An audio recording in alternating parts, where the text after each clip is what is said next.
ये मेरा आत्मलिंग मैं तुम्हें प्रदान करता हूं हनुमान। सर्व पातक हरता, सर्व सुख करता है यह आत्मलिंग। इसे तुम श्री राम के पास ले जाओ।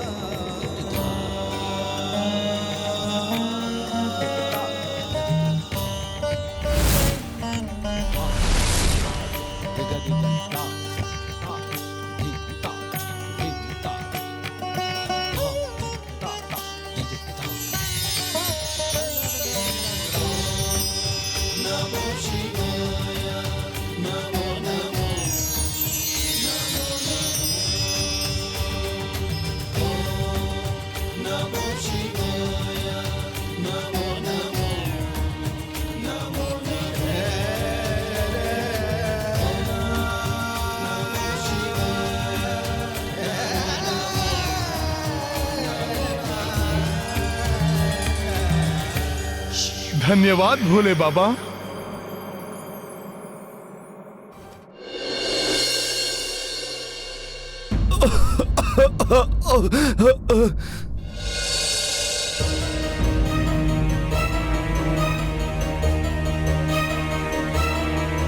घाव बढ़ते ही जा रहे हैं। इन पर शीघ्र अतिशीघ्र जड़ी बूटी लगाना आवश्यक है। तो बताइए वृद्धवर, कहां मिलेंगी जड़ी बूटियां? मैं आपके लिए लेकर आता हूं। सच वानर श्रेष्ठ, तुम मेरे लिए जड़ी बूटी लाओगे? वहां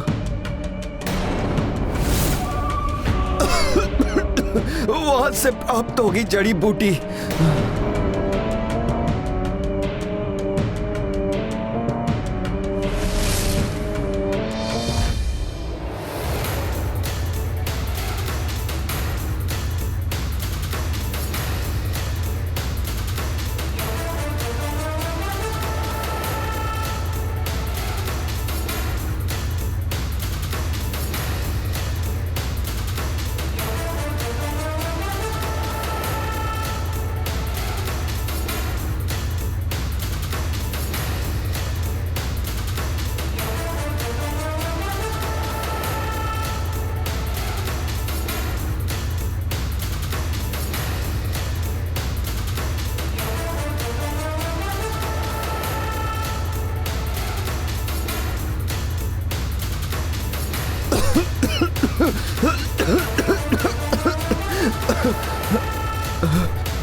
महाकष्ट है।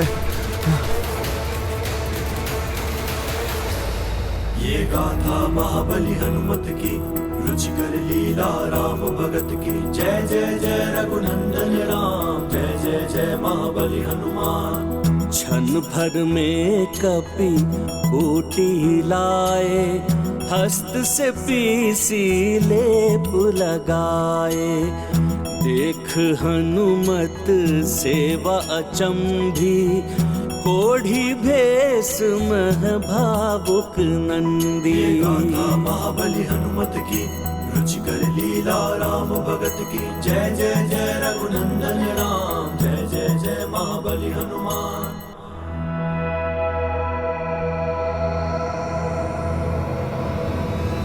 बस हनुमान बस।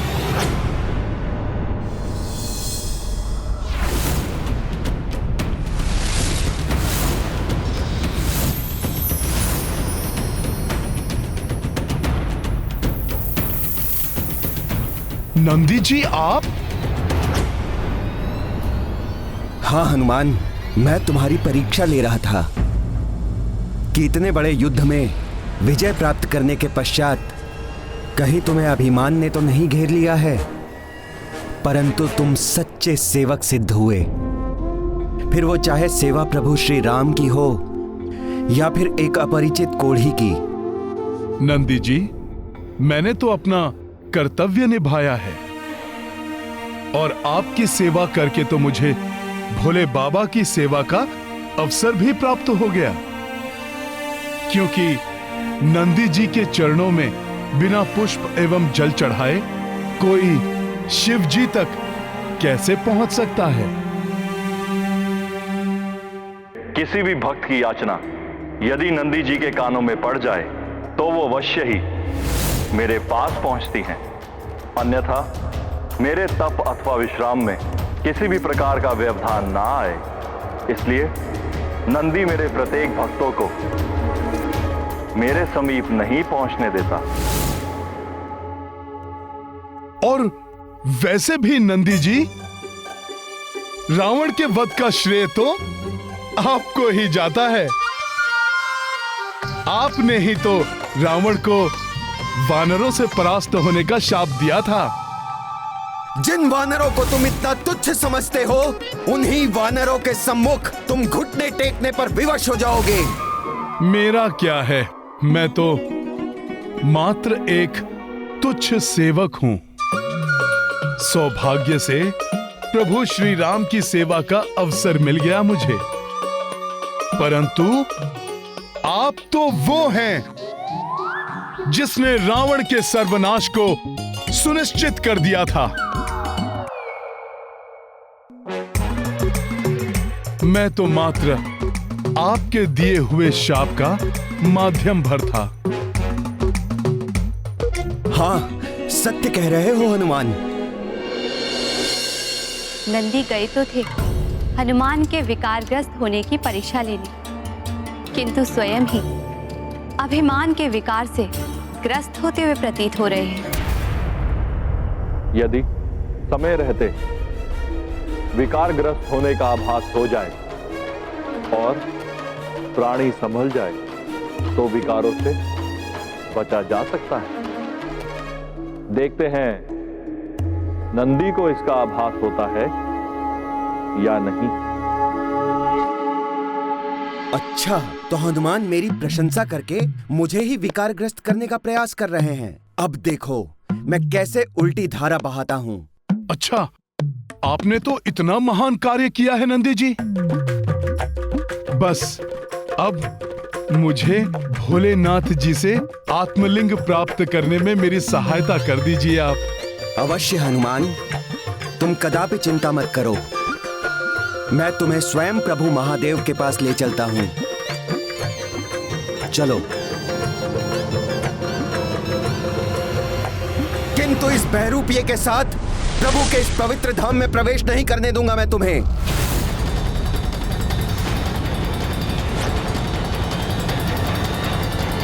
ये क्या, यहां भी नंदी जी और वहां भी नंदी जी?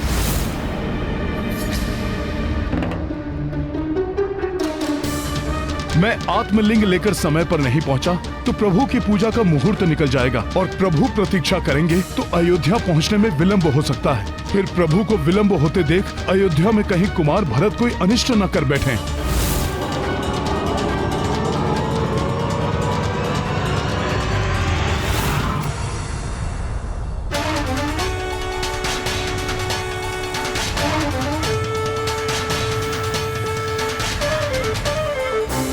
मेरा रूप धारण करके मुझे ही बहरूपिया कह रहे हो मायावी?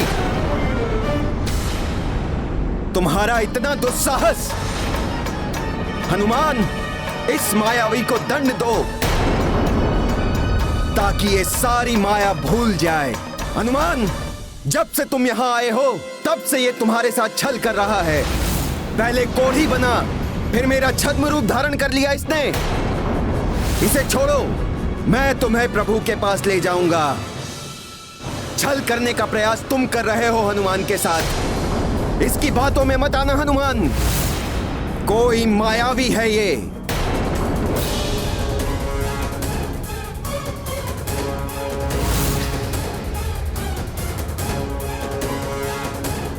दोनों तो समान ही दिखाई दे रहे हैं, जैसे एक दूसरे का ही प्रतिबिंब हो। इनमें कौन वास्तविक नंदी है, कौन नहीं, ये ज्ञात ही नहीं हो पा रहा है।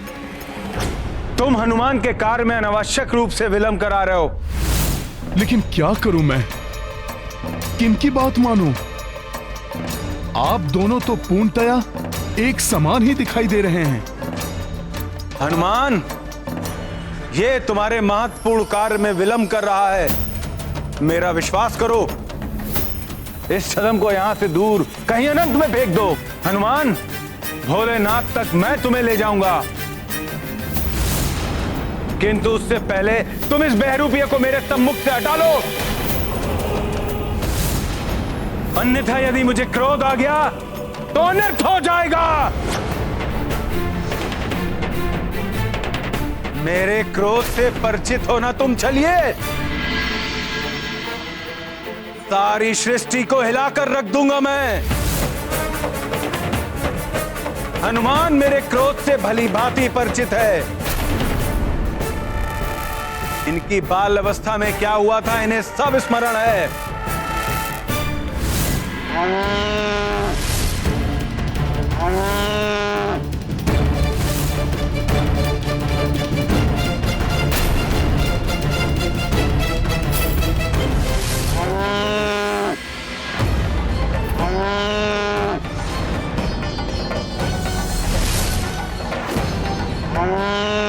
बस बहुत हो गया हनुमान, यदि तुम इसे नहीं हटाओगे यहाँ से तो मैं इसका अंत कर दूंगा।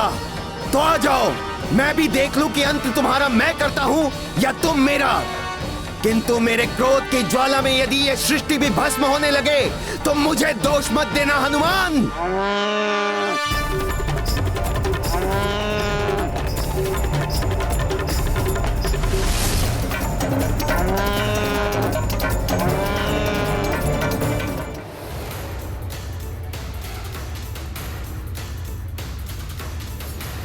ये दोनों दिखने में तो समान हैं ही, समान रूप से शक्तिवान भी दिखाई दे रहे हैं। यदि वास्तव में दोनों विलग हैं, तो इनके युद्ध से तो सृष्टि में भूचाल आ जाएगा।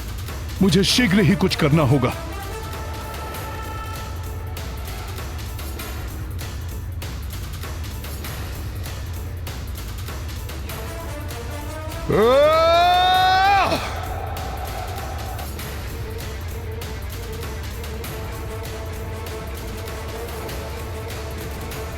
रुक जाइए, मैं जान गया हूं कि कौन वास्तविक नंदी है।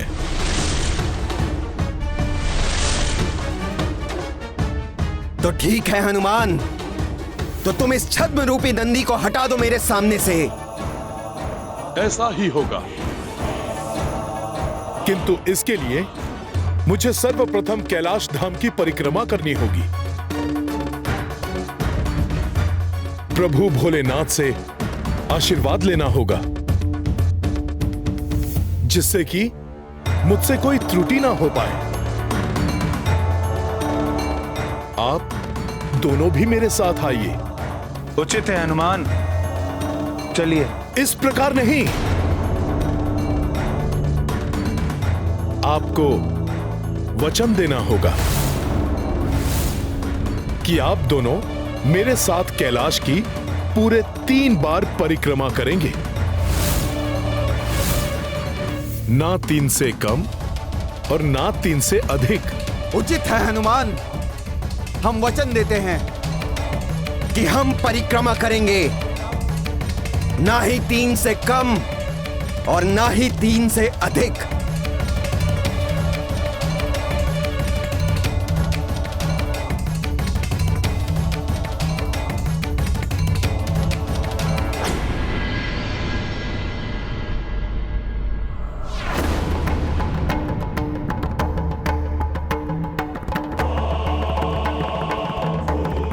ओम तत्पुरुषाय विद्महे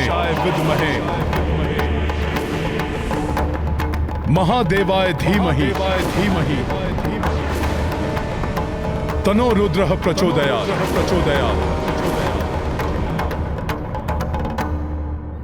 ओहो, हनुमान ने तो अपने बुद्धि चातुर्य से हमें ही उलझा लिया और हम समझ ही नहीं पाए।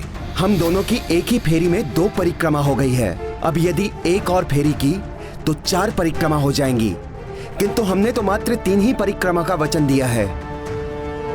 ओम तत्पुरुषाय विद्महे महादेवाय धीमहि। अब तो फंस गए हम, क्या करें क्या नहीं, कुछ समझ में नहीं आ रहा है।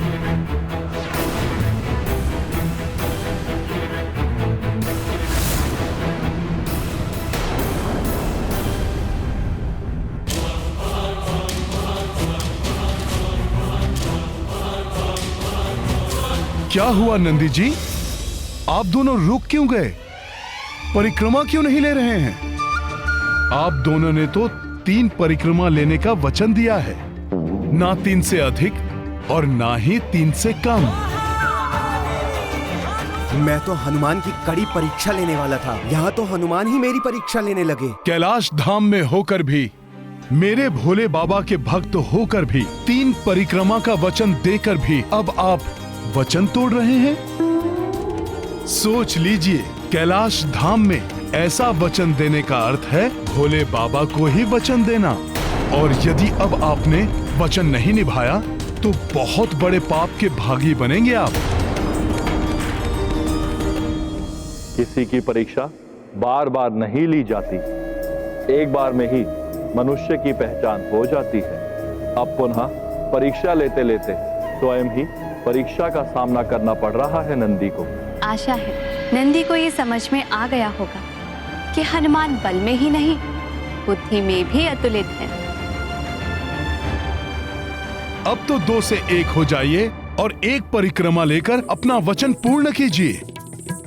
इसके अतिरिक्त अन्य और कोई विकल्प नहीं है आपके पास। हनुमान, अब मैं पूरी तरह आश्वस्त हो गया हूँ कि तुम्हें कोई भी विकार स्पर्श नहीं कर सकता, फिर वो चाहे अभिमान हो या क्रोध, लोभ हो या मोह या फिर मत्सर, सभी विकार तुमसे दूर ही रहेंगे। तो नंदी जी, अब मुझे शीघ्र ही भोले बाबा के पास ले चलिए।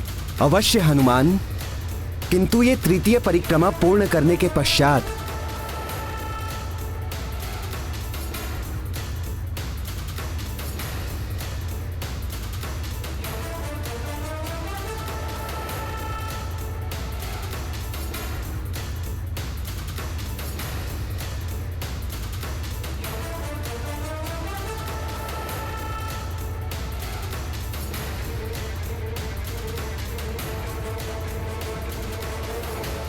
प्रणाम भोले बाबा, प्रणाम माता। कल्याणमस्तु। अब तो तुम्हारी शंका का समाधान हो गया ना नंदी?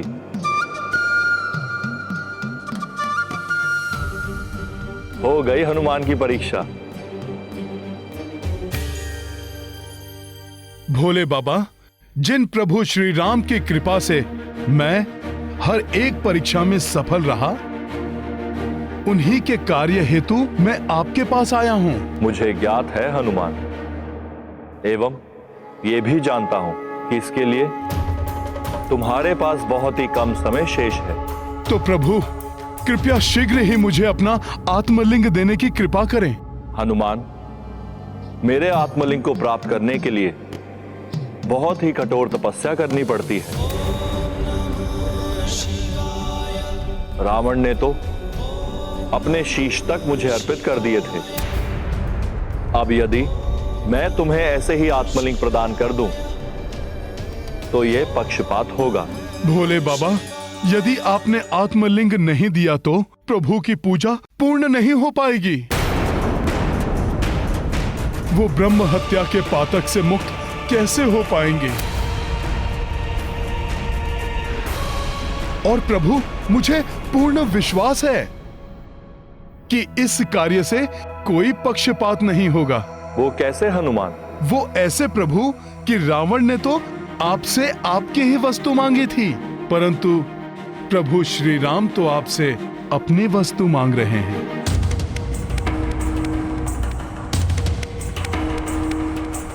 तुम कहना क्या चाहते हो हनुमान? माता, भोले बाबा 8वां प्रहर प्रभु श्री राम का नाम जपते हैं, अर्थात इनके हृदय में प्रभु श्री राम विराजते हैं, और भोले बाबा का आत्मलिंग इनके हृदय से ही तो उत्पन्न होता है। इस प्रकार तो आत्मलिंग प्रभु श्री राम का ही तो हुआ माता।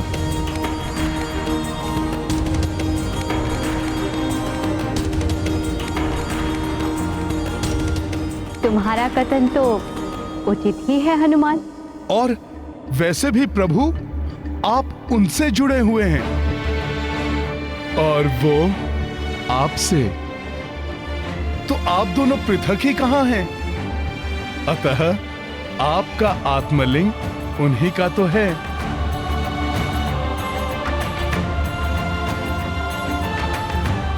बुद्धि, शक्ति, भक्ति एवं विनम्रता में तुम अनुपम हो हनुमान। भक्ति की महिमा को तुमसे अधिक कौन समझ सकता है हनुमान? सच्ची भक्ति भक्त को भगवान से एकाकार कर देती है। तो एक सच्चा भक्त कैलाश धाम से रिक्त हाथ कैसे लौट सकता है? हनुमान अवश्य ही समय रहते लौट आएंगे। तब तक हम पूजा की पूर्ण व्यवस्था कर लेते हैं। प्रभु, मैं हवन सामग्री इत्यादि एकत्रित करता हूँ। मैं और नल पूजा के लिए पुष्प चुनकर ले आएंगे।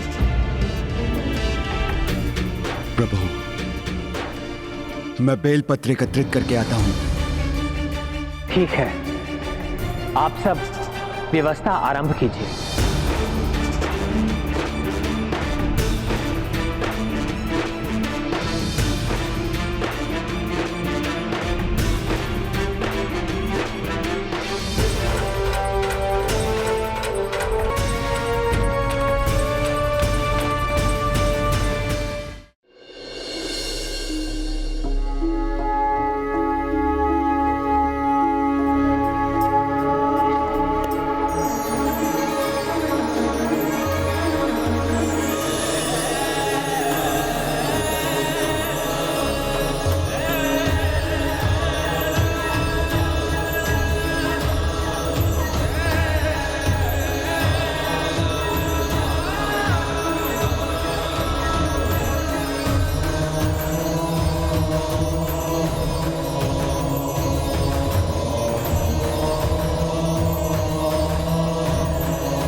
ये मेरा आत्मलिंग मैं तुम्हें प्रदान करता हूं हनुमान।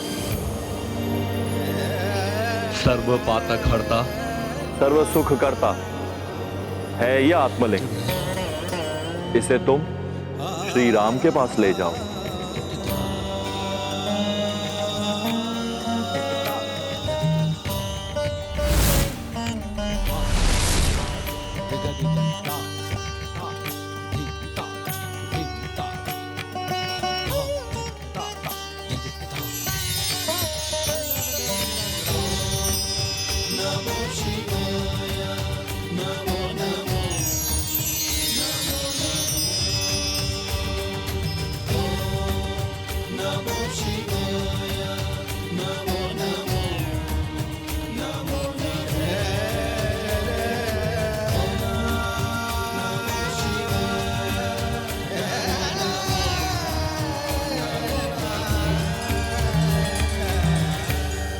धन्यवाद भोले बाबा। हनुमान, अब तुम्हें आत्मलिंग तो प्राप्त हो गया, किंतु पूजा के लिए सबसे आवश्यक वस्तु बेलपत्र एकत्रित अवश्य कर लेना। बेलपत्र? क्यों माता?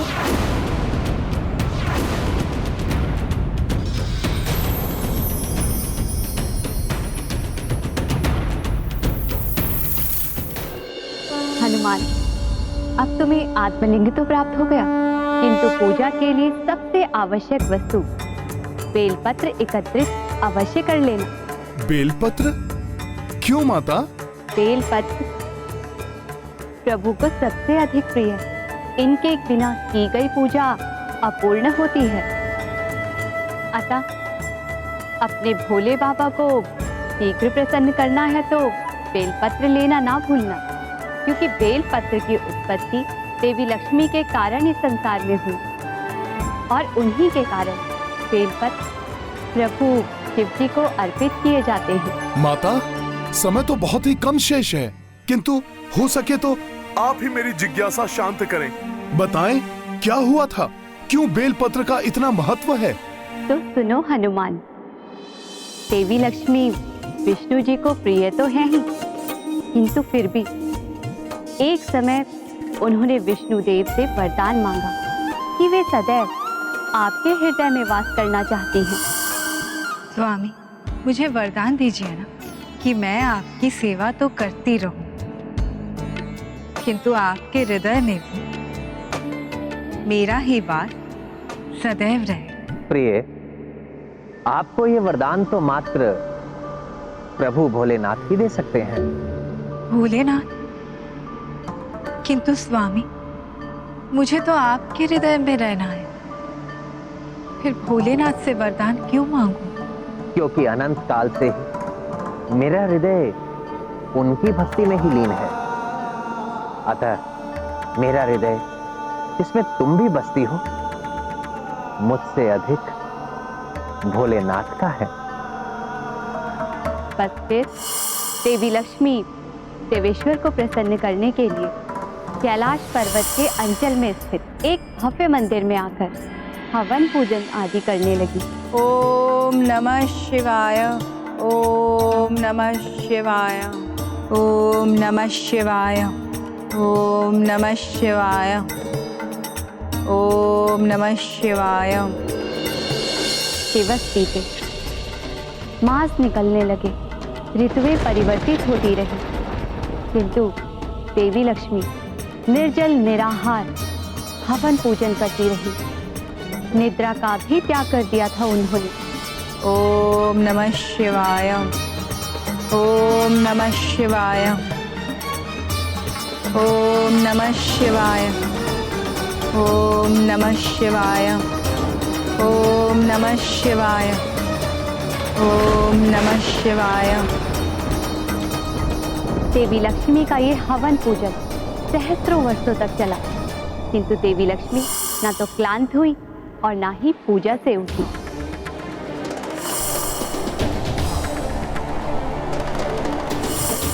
बड़ी ही कठोर तपस्या की है माता लक्ष्मी ने। फिर क्या हुआ माता? फिर हनुमान इस घोर तप को और प्रगाढ़ बनाने के लिए देवी लक्ष्मी अपने अंग काटकर अग्नि में आहुति देने लगी।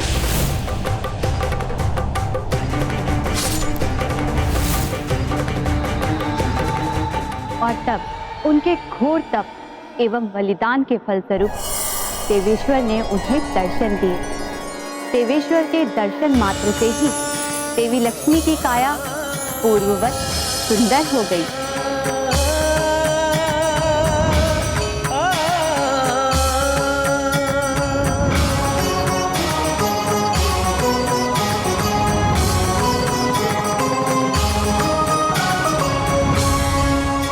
प्रणाम प्रभु। आपकी इस कठोर तपस्या से मैं प्रसन्न हूं देवी लक्ष्मी।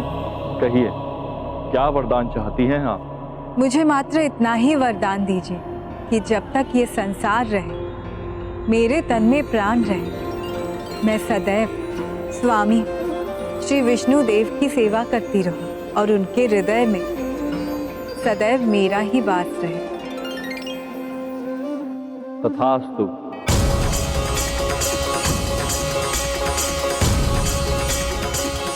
आपकी कृपा के लिए धन्यवाद प्रभु। परंतु प्रभु, मैं सहस्त्रों वर्षों तक आपकी तप करने में समर्थ रही, किंतु एक साधारण नारी कैसे इतना तप कर सकती है? कलियुग में तो मनुष्य अल्पायु होते हैं, तब वो कैसे आपकी कृपा प्राप्त कर सकेंगे?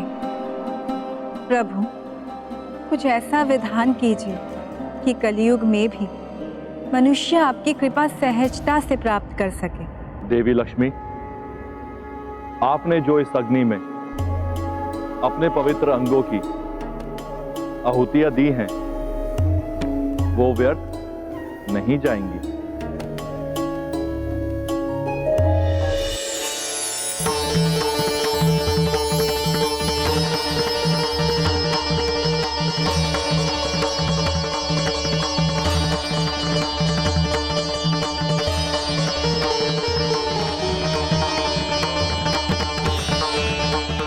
देवी, आपने जो बलिदान दिया है उसका सुफल अब समस्त संसार को भी प्राप्त होगा।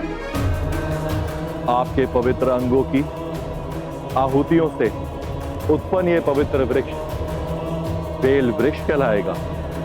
इसके बेल पत्रों को अब से जो भी शिवलिंग पर चढ़ाएगा उसे आपके तप के समान ही पुण्य की प्राप्ति होगी। इस प्रकार तब से लेकर अब तक कोई भी शिव पूजा बिना बेलपत्र अर्पित किए पूर्ण नहीं होती। तब तो मैं लौटते समय उसी मार्ग से जाऊंगा जहां पर ये वृक्ष है, वहीं से मैं बेलपत्र एकत्र करूंगा। वो वृक्ष तुम्हें कैलाश क्षेत्र के घने वन में मिलेगा हनुमान। किंतु स्मरण रहे, भगवान को अर्पित करने के लिए जो बेलपत्र तुम चुनो वो 3 पत्र, सुंदर एवं बिना छिद्र के होना चाहिए। माता, किंतु 3 पत्र वाला ही क्यों? हनुमान, ये समस्त सृष्टि रजोगुण, सतोगुण एवं तमोगुण के आधार पर रचित हुई है। रजोगुण द्वारा ब्रह्मदेव सृष्टि रचते हैं, सतोगुण द्वारा विष्णुदेव सृष्टि का संचालन करते हैं एवं तमोगुण द्वारा महादेव सृष्टि का संहार करते हैं। बेलपत्र के ये 3 पत्र इन तीनों गुणों एवं त्रिदेव का प्रतीक माने गए हैं। किंतु ये भी स्मरण रखना कि सूर्यास्त के पश्चात बेलपत्रों को नहीं तोड़ा जाता है।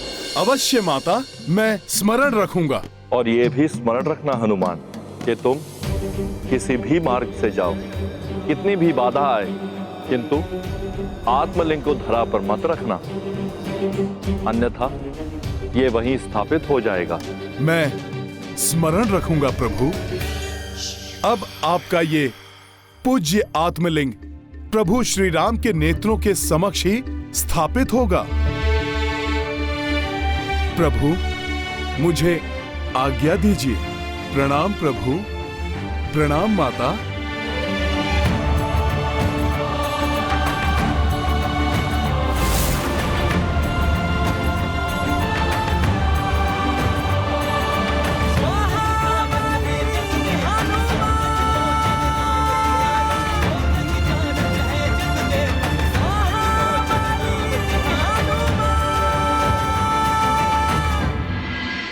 अब तक हनुमान को आ जाना चाहिए था। किंतु मुहूर्त तो कल प्रातः तक का है, इसलिए कोई चिंता करने की आवश्यकता नहीं है। समय शेष है अभी, बस पुत्र हनुमान के समक्ष कोई बाधा ना आ जाए।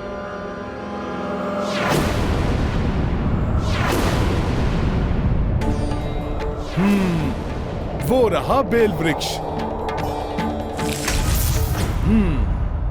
3 पत्र वाला बेलपत्र, ये रहा।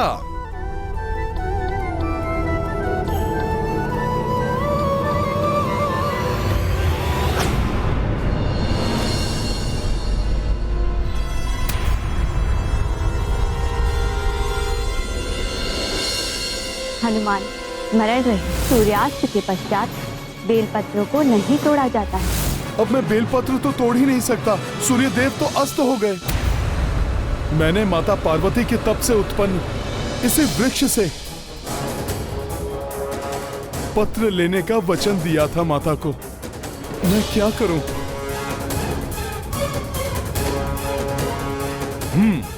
प्रातः तक मैं यहीं रुकता हूं। सूर्यदेव की प्रथम किरण पड़ते ही मैं बेलपत्र एकत्रित करके शीघ्र अतिशीघ्र प्रभु के पास पहुंच जाऊंगा। कठिन तो है, किंतु मैं संभव कर लूंगा। भोले बाबा के आत्मलिंग को मैं धरा पर भी तो नहीं रख सकता।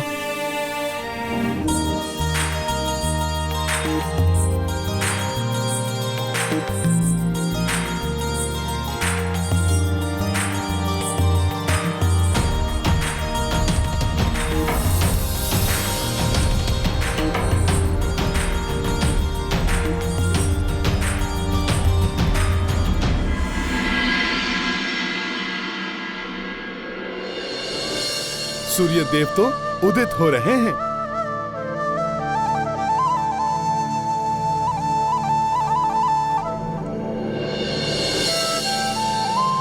अब इनकी प्रथम किरण पड़ते ही मैं बेलपत्र एकत्रित कर लूंगा।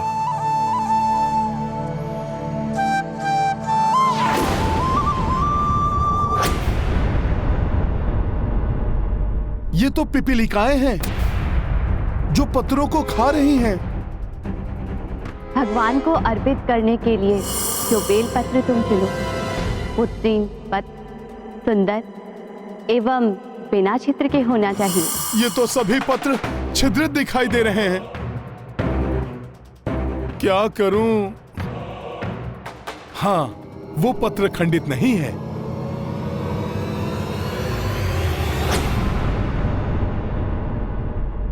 पिपलिकाएं तो इन पत्रों पर भी आ रही हैं।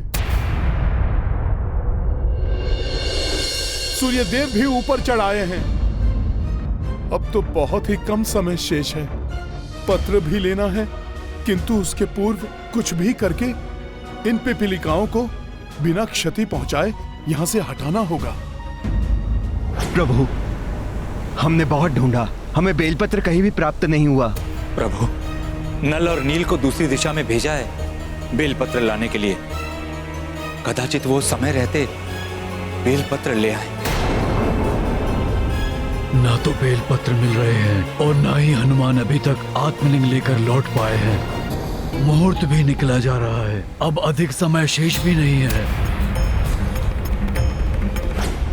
अब तक तो मुझे यहां से प्रस्थान कर जाना चाहिए था, किंतु बेलपत्र लेना भी तो आवश्यक है। प्रभु, कोई तो उपाय होगा।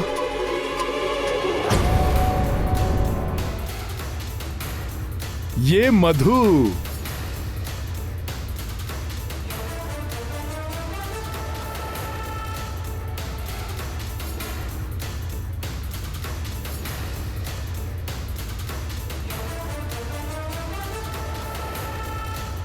ये युक्ति कार्य कर रही है। शीघ्र हटो पिपलिकाओं, हनुमान को शीघ्र ही प्रभु श्री राम के पास पहुंचना है।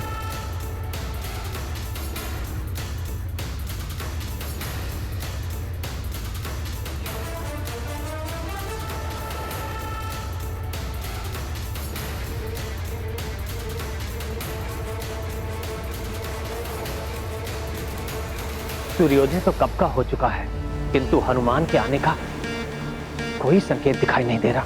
पूजा की सारी व्यवस्था तो पूर्ण हो चुकी है, बस बेलपत्र नहीं मिल पाए अभी तक। हनुमान को विलंब हुआ तो मुहूर्त निकल जाएगा।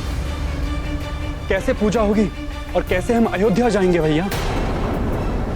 मेरे विचार से हमें हनुमान की प्रतीक्षा करने के स्थान पर किसी और विकल्प के विषय में सोचना चाहिए। स्वामी, क्यों ना मुहूर्त निकलने से पूर्व पार्थिव शिवलिंग का निर्माण करके पूजा प्रारंभ कर दे। भगवान तो कण कण में है और भगवान तो अपने भक्त की भक्ति एवं श्रद्धा को ही देखते हैं। हो सकता है नल एवं नील भी तब तक बेलपत्र लेकर लौट आए।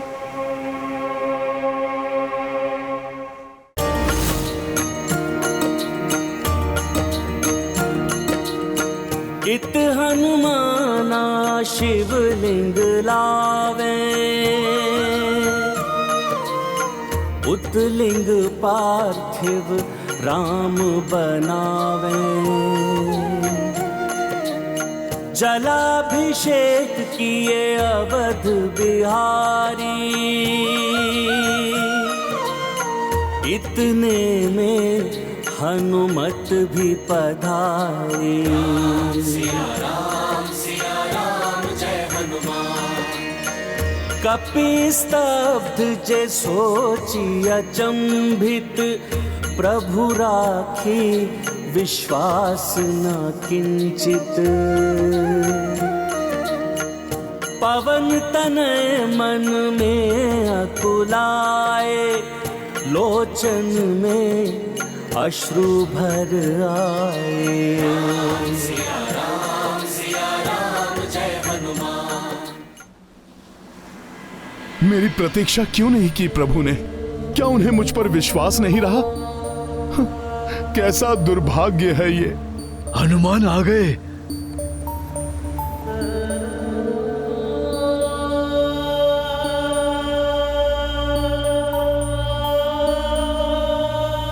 ऐसी स्तब्ध उदासी का भाव मैंने हनुमान के मुख पर आज पहली बार देखा है। प्रणाम प्रभु। प्रणाम माता। क्या इतना विलंब हो गया आपके हनुमान को प्रभु कि आप स्वयं पार्थिव शिवलिंग बनाकर पूजा आरंभ कर दिए। आपका हनुमान आपके इस कार्य में पूर्णतः असफल हो गया। धिक्कार है मुझ पे, धिक्कार है।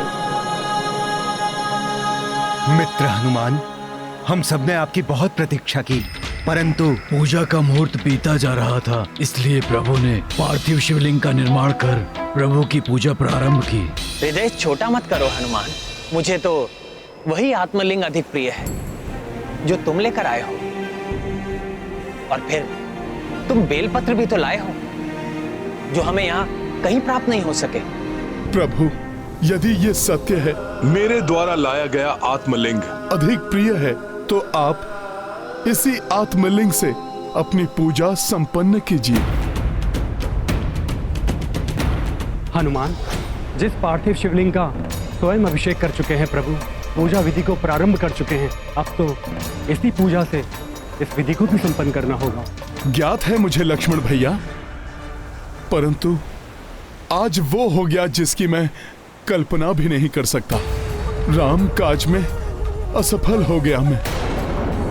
ये कैसे स्वीकार कर सकता हूं मैं? इसलिए आज ये भक्त अपने प्रभु से अनुरोध करता है, मेरी भेंट को स्वीकार करना ही होगा इन्हें। मेरे द्वारा लाए आत्मलिंग को स्थापित करना ही होगा इन्हें।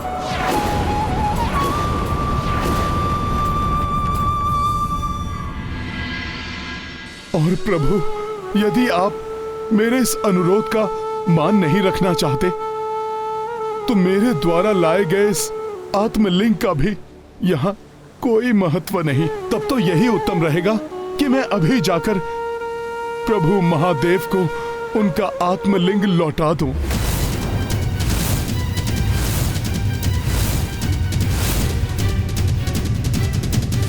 मैं जाकर भी हनुमान का यह अनुरोध स्वीकार नहीं कर सकता। कम से कम मैं प्रभु के इतने काम तो आ सका कि उनकी पूजा के लिए बेलपत्र ला सका।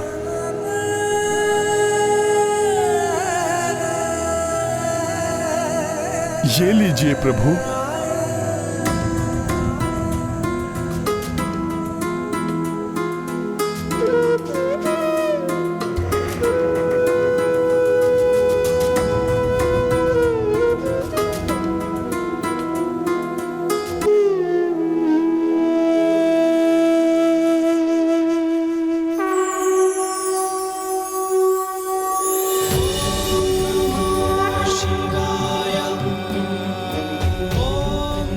प्रणाम भोले बाबा।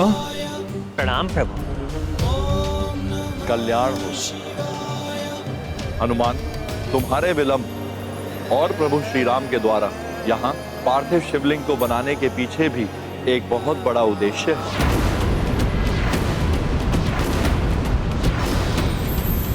प्रभु, भक्त की विफलता के पीछे भला क्या उद्देश्य हो सकता है?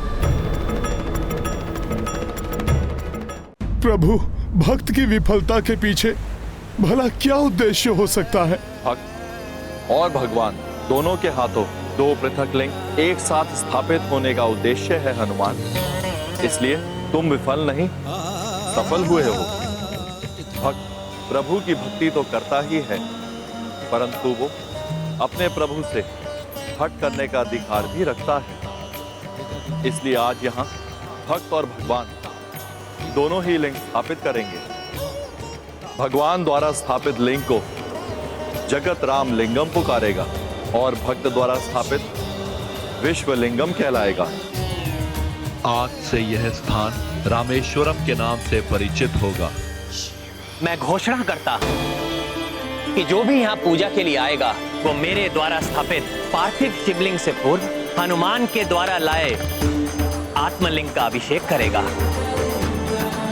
इस पुण्य तीर्थ स्थल पर ऐसे पूजा करने वालों के समस्त दुखों और पातकों का नाश होगा। हर हर महादेव, हर हर महादेव, हर हर महादेव। जय श्री राम।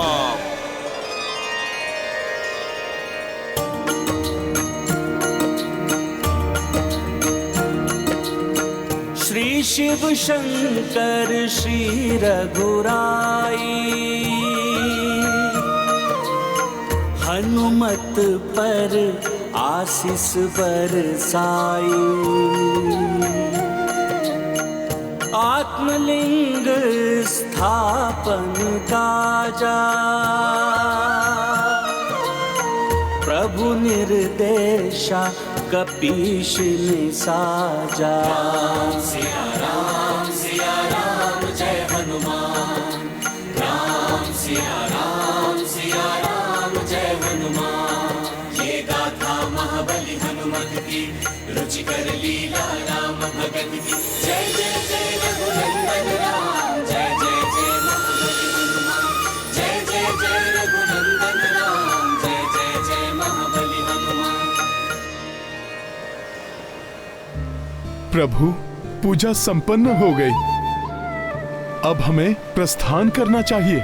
हाँ स्वामी, अब हमें तनिक भी विलंब नहीं करना चाहिए, क्योंकि आपके ही समान आपके अनुज भरत भैया भी रघुकुल रीति सदा चली आई। प्राण जाए पर वचन न जाए, युक्ति का पालन अपने प्राण देकर भी करेंगे।